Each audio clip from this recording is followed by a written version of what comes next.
Hello guys, Trivandrum tennis ക്ലബ്ബിൽ tennis tournament നടക്കുന്നുണ്ട്. നമ്മുടെ ഫിസിക്കൽ എഡ്യൂക്കേഷൻ ഡിപ്പാർട്ട്മെൻറ്റും ട്രിവാൻഡ്രം ടെന്നീസ് ക്ലബ്ബും ചേർന്ന് നടത്തുന്ന ഒരു ഇൻ്റർ സ്റ്റേറ്റ് കോമ്പറ്റീഷനാണിത്. ഇവിടെ രാവിലെ മുതൽ വൈകുന്നേരം വരെ കോമ്പറ്റീഷൻ നടക്കുന്നുണ്ട്. പബ്ലിക്കിനും അലൗഡാണ്. ഈ സമയത്ത് വേണമെങ്കിൽ നമുക്ക് വന്ന് കാണാൻ പറ്റുന്ന ഒരു അറേഞ്ച്മെൻറ്റ് അവർ ചെയ്തിട്ടുണ്ട്. മോൻ ഇവിടെ പഠിക്കുന്നത് കൊണ്ട് നമുക്കറിയാം ഈ ഒരു കോമ്പറ്റീഷൻ ഇവിടെ നടക്കുന്ന കാര്യം. 22nd to 26th വരെയാണ് കോമ്പറ്റീഷൻ.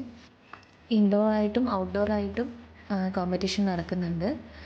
നൈറ്റ് വന്നപ്പോൾ അവിടെ ഫുള്ളി ഡെക്കറേറ്റഡ് ആയിരുന്നു. ഞാൻ അപ്പം കൂടെ ജസ്റ്റ് ഒന്ന് ഇറങ്ങിയപ്പോൾ അവിടെ കയറിയതാണ്. നല്ല ലൈറ്റൊക്കെ അടിപൊളിയായിട്ട് അറേഞ്ച് ചെയ്തിട്ടുണ്ടായിരുന്നു. ഇവിടെ കോമ്പറ്റീഷൻ നടക്കുന്നതുകൊണ്ട് റെഗുലർ ബാച്ചസ് ഒന്നും ഉണ്ടായിരുന്നില്ല. സോ 3-4 days ആയിട്ട് മോൻ ഓഫാണ്. ഇവിടെ ചെറിയ കുട്ടികൾക്ക് മുതൽ വലിയ ആൾക്കാർക്ക് വരെ കോച്ചിങ് അവർ പ്രൊവൈഡ് ചെയ്യുന്നുണ്ട്. അടിപൊളി ഒരു അറേഞ്ച്മെൻ്റാണ് ഈ ഒരു ടൂർണമെൻറ്റിന് വേണ്ടിയിട്ട് ടെന്നീസ് ക്ലബ്ബ് ഒരുക്കിയിട്ടുള്ളത്.